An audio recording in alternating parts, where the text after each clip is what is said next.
जय श्री राम दोस्तों, मैं सी एच इनमय पाठक स्वागत करता हूं this fast track revision of limited liability partnership act 2008 में मई 2025 का जो पेपर है अगले महीने आने वाला है बिजनेस लॉज का, इसके लिए एकदम फास्ट ट्रैक में खत्म करने वाले हैं पूरा चैप्टर। और साथ ही साथ मैं आपको मार्क करके देने वाला हूँ कीवर्ड्स, जो आप अगर पेपर में लिखोगे तो देयर इज 100% चांस कि आपके मार्क्स नहीं कट होने वाले। तो without wasting any time simply let's start with this act. Act का नाम है लिमिटेड लायबिलिटी पार्टनरशिप। एक्ट का नाम है sir limited liability partnership and 2008 का एक्ट है, 2008 में आया हुआ है। सबसे इंपॉर्टेंट क्वेश्चन डिफरेंशिएट बिटवीन यहाँ से आ जाता है या फिर इफेक्ट्स पूछे जाते हैं। ये स्केड्यूल और ये सब चीजें हमारे लिए कुछ भी इंपॉर्टेंट नहीं है, कुछ भी इंपॉर्टेंट नहीं है। सीधा हम चलेंगे यहाँ पे। लिमिटेड लायबिलिटी पार्टनरशिप एलएलपी क्या है, तो यहां से पढ़ना है। एलएलपी एक new form of legal business entity है, लिमिटेड लायबिलिटी के साथ आता है। अल्टरनेटिव कॉर्पोरेट बिजनेस व्हीकल है, कंपनीज या फिर कंपनी बनाने से बेटर है एलएलपी में कन्वर्ट हो जाओ। इसमें पार्टनर्स को फ्लेक्सिबिलिटी मिलती है इंटरनल स्ट्रक्चर डिफाइन करने की। एलएलपी जो है वो खुद लायबल रहेगी अपने काम के लिए, यानी जो पार्टनर्स रहेंगे उनकी लायबिलिटी लिमिटेड है सर। और वही पॉइंट यहाँ पे रिपीट किया हुआ है। तो यही 5 पॉइंट अपने बेनिफिट्स में आने चाहिए एलएलपी की, इसके अलावा और कुछ भी आपको एलएलपी बेनिफिट्स में नहीं लिखना है। डेफिनेशन में सबसे इंपॉर्टेंट डेफिनेशन में बताने वाला हूं। पहला है बॉडी कॉर्पोरेट का डेफिनेशन, जो कि कंपनीज एक्ट में दिया हुआ है। क्लॉज 20 जो है सेक्शन 2 ऑफ कंपनीज एक्ट में बताया गया है कि एक एलएलपी जो होती है एक बॉडी कॉर्पोरेट होती है। इसके अलावा एक फॉरेन एलएलपी जो इंडिया के आउटसाइड बनाई गई है वो भी एक बॉडी कॉर्पोरेट होती है। और एक कंपनी जो इंडिया के बाहर बनाई गई है फॉरेन कंपनी भी बॉडी कॉर्पोरेट होती है। तो आप सीधा लिख लोगे कि LLP, foreign LLP and a foreign company our body corporate, तो भी चलेगा। इसमें क्या नहीं आता है, कोऑपरेटिव सोसाइटी नहीं आता है, कॉर्पोरेशन सोल यानी वन पर्सन कंपनी जैसी चीजें इसमें नहीं आती है। एनी अदर बॉडी कॉर्पोरेट लिखना है, आगे का लिखना नहीं है। इसके बाद बिजनेस का डेफिनेशन अपने लिए इंपॉर्टेंट नहीं है। डेजिग्नेटेड पार्टनर का डेफिनेशन अपने लिए इंपॉर्टेंट नहीं है। डेजिग्नेटेड पार्टनर मतलब वही जो साइन करेगा सिर्फ सारे डॉक्यूमेंट्स के ऊपर। एंटिटी का हमें इंपॉर्टेंट नहीं है, financial year is not important to us. After that foreign LLP जो है इसके बारे में थोड़ा आगे आने वाला है, तो यहाँ पे definition is not important. LLP का definition not important. LLP agreement का definition important for us. What is LLP agreement, इसका मतलब सिर्फ क्या होता है, agreement between the partners of the LLP. ये आपको लिखना आना चाहिए। और ये कैसी होती है सर, रिटर्न होती है। तो रिटर्न एग्रीमेंट जब होती है पार्टनर्स के बीच में तो उसको एलएलपी एग्रीमेंट कहा जाता है। याद रखना इसमें हम क्या लिखेंगे, जो भी म्यूचुअल राइट्स एंड ड्यूटीज है पार्टनर्स के और उनकी जो राइट्स एंड बेसिकली एलएलपी की तरफ उनकी क्या ड्यूटीज है वो इसमें हमको लिखनी है, और एक दूसरे की तरफ क्या ड्यूटीज है वो आपको लिखनी है। पार्टनर का डेफिनेशन रिलेवेंट है। Small LLP is very important definition, paper में आने के चांसेस बहुत हमेशा रहते हैं सर।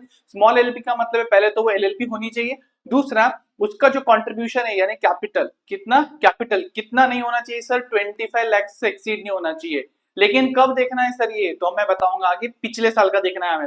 सबसे पहले 25 लाख से ज्यादा का नहीं होना चाहिए। और ये क्या लिखा है sir, such higher amount not exceeding 5 crore, इसको इग्नोर कर दो। ये गवर्नमेंट के लिए लिखा होता है कि आप इस लिमिट को एक्सीड कर सकते हो, बना सकते हो, बढ़ा सकते हो विदाउट अमेंडमेंट 5 करोड़ तक। तो हमें सिर्फ लिखा है जिस कैपिटल की जगह वर्ड यूज करना है sir, contribution not exceeding 25 lakh.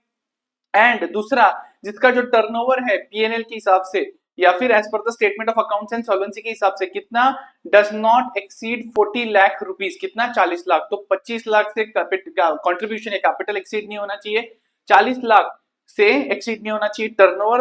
और सबसे इंपॉर्टेंट है अगर कोई अदर रिक्वायरमेंट है तो वो फुलफिल कर रही है, तीनों चीजें हो जाएंगी तो उसको हम कहेंगे स्मॉल एलएलपी। पेपर में क्वेश्चन बनेगा ही बनेगा इसके ऊपर कि सर स्मॉल एलएलपी क्या होता है, स्मॉल एलएलपी के बारे में बताइए। तो तब आपको लिखते आना चाहिए कंट्रीब्यूशन 25 लाख या उससे कम, टर्नओवर 40 लाख या उससे कम, ऐसा कुछ है तो वही स्मॉल एलएलपी होगी। बाकी के सारे जो है नॉर्मल एलएलपी रहेंगे, स्मॉल एलएलपी नहीं रहेंगे। फिर इंडियन पार्टनरशिप एक्ट अप्लाई नहीं होता, अपने लिए रेलेवेंट नहीं है। पार्टनर्स के केस में कौन पार्टनर हो सकता है, सबसे इंपॉर्टेंट हो सकता है इंडिविजुअल, हमारे जैसा एक आदमी हो सकता है। एक बॉडी कॉर्पोरेट, अपने ऊपर देखा डेफिनेशन, ये भी एक पार्टनर हो सकता है। लेकिन अगर इनमें से कोई भी अनसाउंड माइंड का पाया गया कोर्ट की तरफ से, अनसाउंड माइंड जो भी है, पागल है, लुनाटिक है, पी के करता है, कुछ प्रॉपर उसका माइंड चलता नहीं है, वॉटेवर, लेकिन कोर्ट ने डिक्लेयर किया हुआ है तो वो पार्टनर नहीं बन सकता।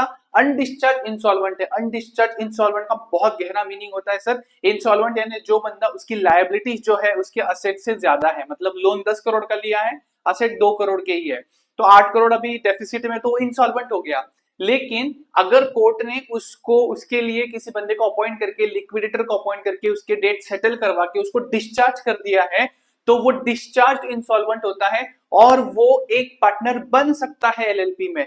मैं बात कर रहा हूं अनडिस्चार्ज इंसॉल्वेंट की, जिसका अभी तक केस पेंडिंग है, या फिर जिसने अभी सिर्फ adjudicated as insolvent and his application is pending, जिसने अभी सिर्फ अप्लाई किया है कोर्ट में कि मुझे इंसॉल्वेंट डिक्लेयर कीजिए, और अभी तक कोर्ट ने इसके बारे में कुछ भी प्रोसीडिंग्स चालू नहीं की है। तो ये 3 लोग पार्टनर नहीं बन सकते। This is very important, very very very important. कोई भी एलएलपी में मिनिमम 2 पार्टनर्स होने चाहिए, और मैक्सिमम का कुछ भी लिमिट उसमें होता नहीं है। याद रखना है, अगर कोई भी एलएलपी में 2 से कम पार्टनर्स हो जाते, कितने, 2 से कम पार्टनर्स हो जाते, और बिजनेस 6 महीने या उससे ज्यादा के लिए चलाया जाता है, मतलब पार्टनर अभी एक है और बिजनेस चलाया गया है 7 महीने के लिए, 6 महीने से ज्यादा, यानी 6 महीने 1 दिन, 6 महीना 2 दिन, या 7 महीने, या वॉट एवर इट इज।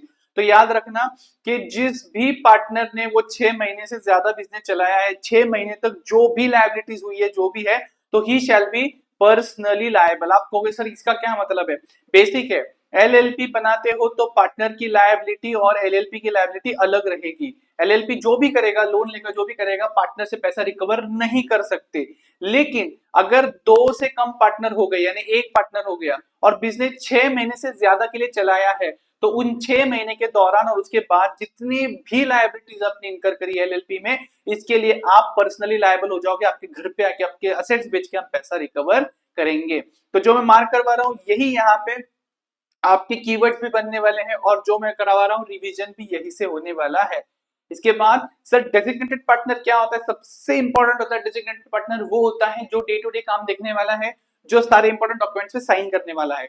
तो कितने डेजिग्नेटेड पार्टनर्स होने चाहिए सर? मिनिमम 2 डेजिग्नेटेड पार्टनर्स किसी भी एलएलपी में होने चाहिए, और उसमें से एटलीस्ट एक तो भी होना चाहिए रेसिडेंट इन इंडिया। एटलीस्ट एक होना चाहिए इंडियन रेसिडेंट। सर रेसिडेंट क्या होता है? वो नीचे दिया गया है कि पिछले साल में उसने मिनिमम 120 डेज इंडिया में गुजारे हैं during the financial year, sorry इस साल में उसने मिनिमम 120 डेज उससे ज्यादा भारत में गुजारे हैं, तो वो रेसिडेंट इन इंडिया हो जाएगा। और 2 डेजिग्नेटेड पार्टनर्स मिनिमम होने चाहिए, उसमें से एक होना चाहिए रेसिडेंट इन इंडिया। दूसरी चीज, अगर एक एलएलपी में सारे के सारे बॉडी कॉर्पोरेट है, सारे के सारे कंपनी उसमें पार्टनर है, तो मिनिमम 2 इंडिविजुअल्स होने चाहिए जो या तो इन बॉडी कॉर्पोरेट्स के नॉमिनीज है और जो एक्ट करेंगे एज डेजिग्नेटेड पार्टनर्स। इसके बाद सबसे इंपॉर्टेंट आता है सर एलएलपी के कैरेक्टरिस्टिक्स। सीधा नीचे चलेंगे हम। पहला होता है एलएलपी एक बॉडी कॉर्पोरेट होता है, ठीक है, तो यहाँ पे हमारा शॉर्टकट बन गया B. LLP is a body corporate. इसमें क्या लिखना है आपको? सबसे इंपॉर्टेंट है, is a legal entity separate from that of its partners and shall have perpetual succession. ये चीज यहाँ पे आपको लिखनी है। दूसरा, किसी भी पार्टनर के चेंज से, any change of partners will not affect the existence of LLP. इतना इसमें आपको लिखना है। दूसरा आ जाता है सर परपेचुअल सक्सेशन, मतलब पी। परपेचुअल सक्सेशन मतलब ये हमेशा चलती रहेगी। तो परपेचुअल सक्सेशन में आपको लिखना है कि यहाँ पे किसी भी पार्टनर की डेथ, इंसैनिटी, रिटायरमेंट या इंसॉल्वेंसी से no impact on existence of LLP. ये लाइन इसमें आना चाहिए। तीसरा आता है सेपरेट लीगल एंटिटी, मतलब जो भी एलएलपी के असेट्स रहेंगे, creditors of the LLP shall be creditors of the LLP only. LLP की जो लायबिलिटीज है वो एलएलपी की रहेंगी, वो पार्टनर्स की नहीं रहेंगी। उसकी लायबिलिटी कहां तक लिमिटेड है sir? Liability partner limited to agreed contribution, मतलब कैपिटल जितना लाया है उतना ही उसका लायबिलिटी रहेगा, उससे ज्यादा नहीं रहेगा। उसके बाद आ जाता है सर एम, मतलब म्यूचुअल एजेंसी। तो म्यूचुअल एजेंसी में आपको सिर्फ इतना ही लिखना है कि no one partner can bind the other partner by his acts. मतलब क्या? कोई दूसरा कुछ भी काम कर रहा है तो उससे दूसरा पार्टनर बाइंड नहीं होगा अनटिल एंड अनलेस कोई रॉन्गफुल काम कर रहे हैं, मिसकंडक्ट या फ्रॉड कर रहे हैं दोनों साथ में मिलके। या फिर हम कहेंगे all partners will be the agents of the LLP alone. सारे पार्टनर सिर्फ एलएलपी के एजेंट्स है। कोई भी पार्टनर कुछ भी काम कर रहा है, ये जाके किसी को बोल रहे हैं हम 10 लाख का लोन तुझे देंगे, वो जाके बोल रहा है कि हम तुझे 10 करोड़ का माल 5 करोड़ में देंगे, तो these acts are only binding on LLP. दूसरे पार्टनर्स पे बाइंडिंग नहीं रहेगा। ये इंडियन पार्टनरशिप में उल्टा रहता है, they are agents and partners of all each other. तो कोई कुछ जाके बोलेगा तो पार्टनरशिप भी लायबल रहेगा और बाकी के पार्टनर्स भी। एलएलपी में ऐसा नहीं होगा सर। इसके बाद ए यानी एलएलपी अग्रीमेंट, ये बहुत जरूरी है होना। एलएलपी अग्रीमेंट जो होती है, इससे फ्लेक्सिबिलिटी मिलता है पार्टनर को कि क्या कर सके, अपने rights, mutual rights and duties decide कर सके। तो ये लाइन इसमें आना चाहिए। इसके बाद वापस आ जाता है L, artificial legal person, same like separate legal entity. सबसे इंपॉर्टेंट होता है इसमें लिखना है it can do everything which any natural person can do. सिर्फ इसमें क्या नहीं लिखना है आपको? It can not practice, it can practice, it can not practice learning profession like CA, medicine वगैरह, ठीक है। तो वो तो होता ही है कि मैरिज नहीं कर सकता, शादी नहीं कर सकता, डिवोर्स नहीं ले सकता, ओथ नहीं कर सकता, जेल में नहीं जा सकता। तो ये टाइम पास से आप लिख भी सकते हो, नहीं भी लिख सकते हो। ये वाला इंपॉर्टेंट है कि लर्नड प्रोफेशन नहीं कर सकता, because it is the artificial legal person and not a natural person. इसके बाद याद रखना है सबसे इंपॉर्टेंट कॉमन सील यानी स्टैम्प। तो स्टैम्प बनाना जरूरी है क्या सर? तो लिखना है may have a common seal, अगर चाहिए तो बनाइए, नहीं तो नहीं बनाइए। अगर बनाते हैं तो याद रखना है affixed in the presence of at least 2 designated partners. तो मिनिमम 2 डेजिग्नेटेड पार्टनर्स की साइन के साथ ही उसको अफिक्स करना है, स्टैम्प मारना है, नहीं तो उस स्टैम्प को यूज कर सकते नहीं। इसके बाद थोड़ा स्पीड मेरा ज्यादा है क्योंकि हम कर रहे हैं rapid revision, fast track revision, कम से कम टाइम में पूरा एलएलपी खत्म करने का हम ट्राई कर रहे हैं। इसके बाद आ जाता है सर एल यानी लिमिटेड लायबिलिटी। तो याद रखना है सबसे इंपॉर्टेंट होता है कि हर एक पार्टनर जो रहेगा वो एलएलपी का एजेंट है, दूसरे पार्टनर्स का एजेंट नहीं है। इसीलिए लायबिलिटी ऑफ जो पार्टनर्स है वो उनके अग्रीड कंट्रीब्यूशन को ही लिमिटेड रहेगा, उससे ज्यादा उनको पैसे लाने की जरूरत नहीं, अनटिल एंड अनलेस आप लोग फ्रॉड कर रहे हो। इसके बाद आ जाता है M management of business. Business कौन मैनेज करेगा? तो याद रखना है कोई भी पार्टनर मैनेज कर सकता है बिजनेस, लेकिन रिस्पॉन्सिबल कौन रहेगा लीगल कंप्लायंसेस के लिए, रिटर्न फाइल करने के लिए, टाइम टू टाइम सब चीजें करने के लिए? Designated partners. तो जो भी पार्टनर्स को बताया गया कि आप काम कीजिए वो सब काम कर सकते हैं, मैनेज कर सकते हैं, लेकिन लीगल काम के लिए सिर्फ डेजिग्नेटेड पार्टनर्स रहेगा, यही लोग साइन कर सकते हैं। या फिर नंबर ऑफ पार्टनर्स यानी एन आ जाएगा यहाँ पे, तो मिनिमम 2 होने चाहिए एंड मैक्सिमम का कोई लिमिट नहीं है। इन मिनिमम 2 में मिनिमम 2 डेजिग्नेटेड पार्टनर्स होने चाहिए, उसमें से एक रेसिडेंट इन इंडिया होना चाहिए। तो अगर 6 पार्टनर्स हैं तो मिनिमम 2 डीपी मतलब डेजिग्नेटेड पार्टनर्स होने चाहिए, इसमें से 1 आर मतलब एक रेसिडेंट होना चाहिए इन इंडिया। इसके बाद आ जाता है sir P business for profit only. LLP कभी भी चैरिटी के काम के लिए मतलब नॉन इकोनॉमिक पर्पस चैरिटेबल के लिए नहीं बनाई जा सकती, इसमें आना चाहिए view to earn profit only. तो सर प्रॉफिट नहीं होता, लॉस होता है तो वो बेटा इंसिडेंटल है, लेकिन आपका ऑब्जेक्टिव प्रॉफिट कमाना होना चाहिए। इसके बाद आ जाता है इन्वेस्टिगेशन का आय। तो सेंट्रल गवर्नमेंट जब भी चाहे एक एलएलपी का इन्वेस्टिगेशन कर सकती है। कॉम्प्रोमाइज इन अरेंजमेंट मतलब किसी भी एलएलपी का किसी के साथ झगड़ा है, कुछ भी तरीके का कॉम्प्रोमाइज करना है, कुछ भी इश्यूज है, तो वो एलएलपी एक्ट में दिया है, उसके हिसाब से डील होंगे, हमारे सिलेबस में नहीं है। कन्वर्जन ऑफ इनटू एलएलपी, तो एक प्राइवेट कंपनी एक नॉर्मल इंडियन पार्टनरशिप एक्ट या फिर एक अनलिस्टेड पब्लिक कंपनी क्या कर सकती है? एलएलपी में कन्वर्ट हो सकती है। सवाल आएगा पेपर में, एक लिस्टेड पब्लिक कंपनी है उसको एलएलपी में कन्वर्ट करना है, उसके ऊपर सवाल आएगा, आपको लिखना है कि वो नहीं कर सकती। क्यों? क्योंकि यहाँ पे वर्ड यूज किया sir unlisted public company. So only an unlisted public company, a private company and a firm can convert itself into an LLP. एक लिस्टेड पब्लिक कंपनी कभी भी नहीं कर सकती। तो पेपर में केस स्टडी यहां से बनेगा।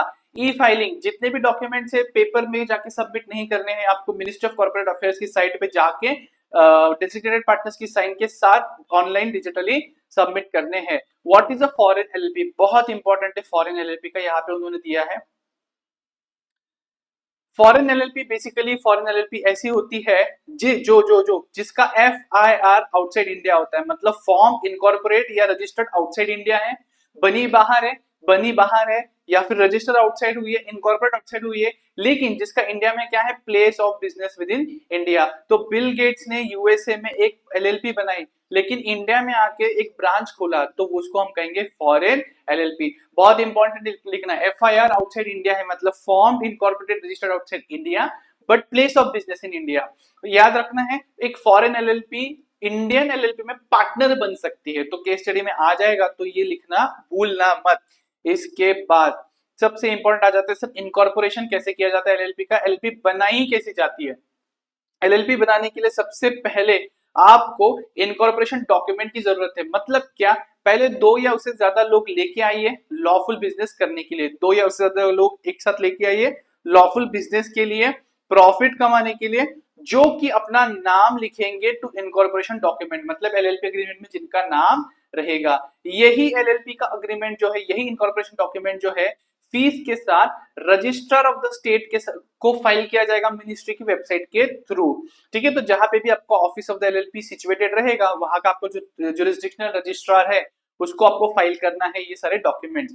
ये सारे डॉक्यूमेंट्स फाइल करते हो तो वो क्या क्या करना है, उसमें साथ एक स्टेटमेंट आपको लगाना है। ये स्टेटमेंट जो रहेगा, ये स्टेटमेंट या तो एक एडवोकेट या तो कंपनी सेक्रेटरी या तो चार्टर्ड अकाउंटेंट या कॉस्ट अकाउंटेंट देंगे, जो कि सबसे इंपॉर्टेंट है प्रैक्टिस में होनी चाहिए। वर्ड यहाँ पे लिखा नहीं, लेकिन जो कि होनी चाहिए प्रैक्टिस में और जो एलएलपी बनाने में मदद कर रहे हैं। और इसमें किसी भी एक जो सब्सक्राइबर है उसका इसमें साइन होना चाहिए और वो लिखेंगे यहाँ पे क्या कि इस एक्ट के सारे रिक्वायरमेंट्स हमने कंप्लाई किए, इस एक्ट के सारे रिक्वायरमेंट्स हमने फुलफिल किए है। इसके बाद सबसे इंपॉर्टेंट है हमारे लिए इनकॉर्पोरेशन डॉक्यूमेंट, मतलब एलएलपी का जो बनेगा सबसे इंपॉर्टेंट डीड, उसमें क्या क्या आएगा सर? सबसे पहले उसका जो फॉर्म रहेगा जो एलएलपी एक्ट में बताया है वैसा ही उसका फॉर्म रहेगा, उसमें एलएलपी का नेम आएगा, प्रपोज बिजनेस आएगा एलएलपी का, एड्रेस आएगा रजिस्टर्ड एड्रेस एलएलपी का। इसके बाद जितने भी लोग पार्टनर्स बनना चाहते हैं उनका नाम उनका एड्रेस आएगा, जितने भी डेजिग्नेटेड पार्टनर्स है उनका नाम उनका एड्रेस आएगा। इसके बाद जो अदर इंफॉर्मेशन मांगी जाएगी वो आपको देनी पड़ेगी। इसके बाद अगर आप यहाँ पे कोई भी फॉल्स स्टेटमेंट करते हो या आपको पता है आप झूठ बोल रहे हो और आप बता नहीं रहे हो तो आपको 2 साल तक की जेल हो सकती है या फिर 10,000 से लेके 5 लाख तक फाइन हो सकती है। तो सर पेनल्टी याद रखना जरूरी है? बिल्कुल भी नहीं, गलत पेनल्टी लिखोगे तो 0 मार्क्स मिलेंगे। Don't expect this to be a 12th standard paper कि जिसमें आप कुछ लिखोगे तो मार्क्स मिल जाएंगे। इसके बाद इनकॉर्पोरेशन बाय रजिस्ट्रेशन सेक्शन 12 कहता है जब भी आप ये सारे रिक्वायरमेंट से फुलफिल करोगे तो जो रजिस्ट्रार है 14 डेज के अंदर, कितने 14 डेज के अंदर आपका इनकॉर्पोरेशन का जो डॉक्यूमेंट रिसीव उसको रजिस्टर करेगा, अपने पास दाखिल करेगा एंड आपको एक सर्टिफिकेट देगा कि एलएलपी इनकॉर्पोरेट हो गई है इस नाम से। कितने दिन के अंदर? 14 डेज के अंदर रजिस्टर करेगा आपके इनकॉर्पोरेशन डॉक्यूमेंट को और आपको एक सर्टिफिकेट देगा कि आपकी एलएलपी इस नाम से भी बन चुकी है। इसके बाद अगर आपके पास किधर गया, आपको जो स्टेटमेंट आपने दिया है सीए में एडवोकेट का जो एक स्टेटमेंट आपने दिया है कि सारे प्रोविजंस आपने फुलफिल किए हैं, ये एक सफिशिएंट एविडेंस माना जाएगा इस बात के लिए कि हाँ एक्ट को पूरा फॉलो किया गया है। और याद रखिए ये जो सर्टिफिकेट रजिस्ट्रार देने वाला है 14 डेज के अंदर, इसके ऊपर रजिस्ट्रार की साइन रहेगी, इस रजिस्ट्रार का सील यानी थप्पा रहेगा, रजिस्ट्रार ऑफ जो भी रहेगा जो महाराष्ट्र का है या जो भी आप जुरिस्डिक्शन में आते हो। कभी भी कोई पूछेगा आपकी एलएलपी कहाँ पे है, कैसे बताओगे हमारी एलएलपी है, तो ये सर्टिफिकेट इज एविडेंस कि एलएलपी इज इनकॉर्पोरेटेड, ठीक है, सबसे इंपॉर्टेंट। इसके बाद सर एलएलपी का रजिस्टर्ड ऑफिस, हर एक एलएलपी के पास एक रजिस्टर्ड ऑफिस होना चाहिए जहां पे सारे कम्युनिकेशंस भेजे जाएंगे। दूसरा, अगर आप नहीं बेच पा रहे हो, हम नहीं बेच पा रहे हो उस एड्रेस पे, तो हम उस एलएलपी पे उसके पार्टनर पे या डेजिग्नेटेड पार्टनर किसी के भी एड्रेस पे बेच सकते हैं। या तो हम बेच सकते हैं एक सर्टिफिकेट ऑफ पोस्टिंग के अंडर, या तो हम बेच सकते हैं रजिस्टर्ड पोस्ट या एनी अदर मैनर। तो मतलब क्या है सर इसका, these are different types of post, हम किस तरीके से पोस्ट कर सकते हैं। एनी अदर मैनर में कुरियर भी आ जाएगा, प्राइवेट कुरियर भी हम कर सकते हैं और ऐसा माना जाएगा कि ये आपको रिसीव हुआ है, तो यहाँ पे केस स्टडी बनेगी जरूर। अगर एक एलएलपी अपना एड्रेस चेंज करती है तो इसने इसका नोटिस इसके बारे में बताना है रजिस्ट्रार को कि हम हमारा चेंज कर रहे हैं, और जब रजिस्ट्रार उसको एक्सेप्ट करेगा तभी माना जाएगा कि आपका एड्रेस चेंज हुआ है। अगर आप इस प्रोविजन को कॉन्ट्रावीन करते हो तो 500 रुपए एक दिन से लेके पर डे 500 रुपीज से लेके 50,000 तक आपको एलएलपी और पार्टनर के ऊपर पेनल्टी लगाई जाएगी। जैसे ही आपका रजिस्ट्रेशन हो जाएगा, जैसे ही आपको 14 डेज के अंदर आपका इनकॉर्पोरेशन डॉक्यूमेंट मिलने वाला है, याद रखना है उसके बाद एक एलएलपी जो है ना वो केस फाइल कर सकती है और उसके ऊपर भी कोई केस फाइल कर सकता है, किसी भी तरीके की प्रॉपर्टी एक्वायर कर सकती है, ओन कर सकती है, होल्ड कर सकती है, डेवलप कर सकती है, उसको बेच सकती है, डिस्पोज कर सकती है, भले ही वो प्रॉपर्टी मूवेबल या इमूवेबल हो। मूवेबल का मतलब क्या होता है, जैसे कि शेयर्स ऐसी कुछ चीजें ले सकती है, इमूवेबल यानी बिल्डिंग्स वगैरह हो गए ले सकती है, टेंजिबल इंटेंजिबल, टेंजिबल का मतलब इसको हम देख सकते हैं, हाथ लगा सकते हैं, ऐसी चीजें भी खरीद सकती है, गुडविल यानी इंटेंजिबल चीजें भी खरीद सकती है। या तो आपको सील चाहिए तो आप एक थप्पा बना सकते हो, उसके पहले नहीं बना सकते। और जो भी एक बॉडी कॉर्पोरेट लॉफुली करने के लिए कर सकती है और लॉफुली करने के बाद भी जो उसकी कंसिक्वेंसेस फेस कर सकती है, वो सारी चीजें एक एलएलपी को करने के लिए एक एलएलपी तैयार हो जाएगी जब उसका रजिस्ट्रेशन हो जाएगा। इसके ऊपर बहुत बार क्वेश्चंस आ चुके हैं, सिर्फ मेन एग्जाम में नहीं, मॉक टेस्ट पेपर में भी आ चुका है, आरटीपी में भी आ चुका है, और बहुत सारे फोरम्स पे इस क्वेश्चन को डिस्कस किया गया है।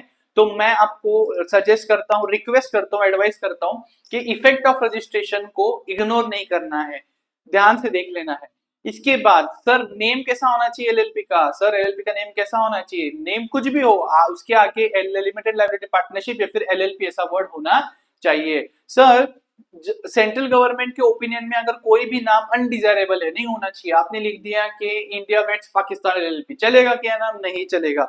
या फिर आपने रिलायंस एलएलपी बना दिया, मतलब क्या आपका नाम आइडेंटिकल है या किसी और एलएलपी किसी और कंपनी से बहुत मिलता जुलता है, किसी के ट्रेडमार्क से बहुत मिलता जुलता है ट्रेडमार्क एक्ट के अंदर, तो सेंट्रल गवर्नमेंट क्या करेगा, आपको आपको क्या करेगा, बेसिकली ये नाम नहीं रखने देगा। हम आगे देखेंगे क्या कर सकता है। तो पहला, नाम के आगे एलएलपी लगाइए। दूसरा, ये दो चीजें फॉलो कीजिए कि अनडिजायरेबल नहीं होना चाहिए वो नाम, और दूसरा किसी के साथ आइडेंटिकल नहीं होना चाहिए। तो इसके लिए हम क्या करते हैं, सबसे पहले एक पैसा लेके फी के साथ एक एप्लीकेशन फाइल किया जाता है, एप्लीकेशन फाइल किया जाता है रजिस्ट्रार को कि हमारा नाम रिजर्व कीजिए सर। एलएलपी बनाने से पहले ही हम बोलते हैं हमको ये नाम चाहिए, अगर मिलता है तो इसी नाम से बनाएंगे। तो ये रिजर्वेशन हम करेंगे। इसमें आपको आपकी प्रपोज एलएलपी का नाम बताना है, क्योंकि आपने अभी तक बनाई नहीं एलएलपी, आप बनाने वाले हो, तो प्रपोज एलएलपी का नाम बनाना है। दूसरा अगर आप नाम चेंज कर रहे हो तो name to which LLP proposes to change its name, नाम चेंज कर रहे हो तो न्यू नेम क्या है वो आपको यहाँ पे बताना है। फी पे करने के बाद अगर वो रजिस्टर सेटिस्फाई हो जाता है तो वो आपका नाम रिजर्व करेगा। कितने महीने के लिए सर, 3 महीने के लिए रिजर्व करेगा from the date of intimation. जिस दिन वो एक्सेप्ट करेगा कि ठीक है ये नाम आप रख सकते हो या ये नाम को आप चेंज कर सकते हो, तो 3 महीने तक नाम रहेगा। 3 महीने के अंदर आपको आपकी प्रोसेस पूरी करनी पड़ेगी, आपको एलएलपी बनानी पड़ेगी या नेम चेंज करवाना पड़ेगा। तो चेंज ऑफ नेम, एक तो होता है कि आपने एप्लीकेशन किया कि सर मुझे नेम चेंज करना है, तो वो प्रोसेस यहाँ पे आ गई। लेकिन दूसरा होता है क्या कि अगर सेंट्रल गवर्नमेंट को लगता है नाम देने के बाद, रजिस्ट्रेशन होने के बाद, कि इनएडवर्टेंस के थ्रू गलती से किसी भी एलएलपी को फर्स्ट रजिस्ट्रेशन या नाम चेंज करने के बाद ऐसा नाम मिला है जो किसी को आइडेंटिकल है बहुत ज्यादा, या तो एग्जिस्टिंग एलएलपी है कंपनी का, या किसी ट्रेडमार्क एक्ट के अंदर ट्रेडमार्क को बहुत ज्यादा आइडेंटिकल है। सर ये प्रोप्राइटर वर्ड क्या यूज किया है, जब भी आप कोई ट्रेडमार्क या पेटेंट रजिस्टर करते हो तो ट्रेडमार्क एक्ट के अंडर उसको प्रोप्राइटर माना जाता है उस नाम का। तो बहुत ज्यादा जरूरी है, बहुत ज्यादा मैचिंग अगर हो जाता है तो या तो एलएलपी खुद एप्लीकेशन करेगी या तो वो प्रोप्राइटर जो ओनर है उस नाम का वो एप्लीकेशन करेगा। किसको सर, सेंट्रल गवर्नमेंट को। और सेंट्रल गवर्नमेंट 3 महीने के अंदर अंदर एलएलपी को नाम बोलने को बोलेगी, नाम चेंज करो। क्या करो, नाम चेंज करो। एलएलपी वाले बहुत ढीठ है, नाम चेंज किया तो ठीक है, लेकिन नाम अगर चेंज नहीं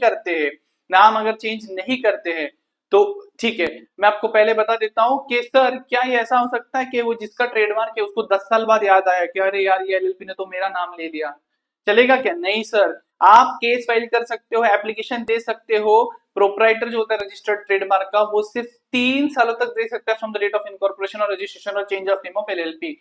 तो मान लीजिए अगर 1 जनवरी 25 को मैंने एक एलएलपी बनाई, रिलायंस एलएलपी, और रिलायंस मुकेश अंबानी जी को ध्यान में नहीं आया और सेंट्रल गवर्नमेंट ने नाम मुझे दे दिया था, तो 25, 26, 27, तो 31 दिसंबर 2027 के बाद रिलायंस कभी भी मेरे ऊपर केस दाखिल नहीं कर सकता कि नाम चेंज करवाया जाए। याद रखिए जब भी आपका नाम चेंज हो जाएगा या आपको नया नेम दिया जाएगा, मिनिमम 15 डेज के अंदर अंदर, 15 दिन के अंदर अंदर आपको नोटिस देना है रजिस्ट्रार को। सर रजिस्ट्रार को क्यों नोटिस देना है? क्योंकि आपका नाम सेंट्रल गवर्नमेंट ने चेंज करवाया या फिर आपने एप्लीकेशन सेंट्रल गवर्नमेंट को किया था नाम चेंज करने के लिए, तो रजिस्ट्रार को पता नहीं, तो आपको रजिस्ट्रार को देना है। और रजिस्टर नाम, नया नाम मिलते ही आपको पहले वो पूछेगा ऑर्डर ऑफ सेंट्रल गवर्नमेंट किधर है ऑर्डर जिसमें लिखा है कि नाम चेंज करो या नाम, नया नाम अलाउड है। तो वो ऑर्डर आपको देनी है। उसके मिलते ही 30 डेज के अंदर वो क्या करेगा, आपको न्यू सर्टिफिकेट ऑफ इनकॉर्पोरेशन दे देगा जिसमें आपका नया नाम होगा। अब याद रखिए सबसे इंपॉर्टेंट जो है, अगर एलएलपी वाले ढीठ है, डिफॉल्ट करते, नाम ही नहीं चेंज करते, जो होगा देख लेंगे,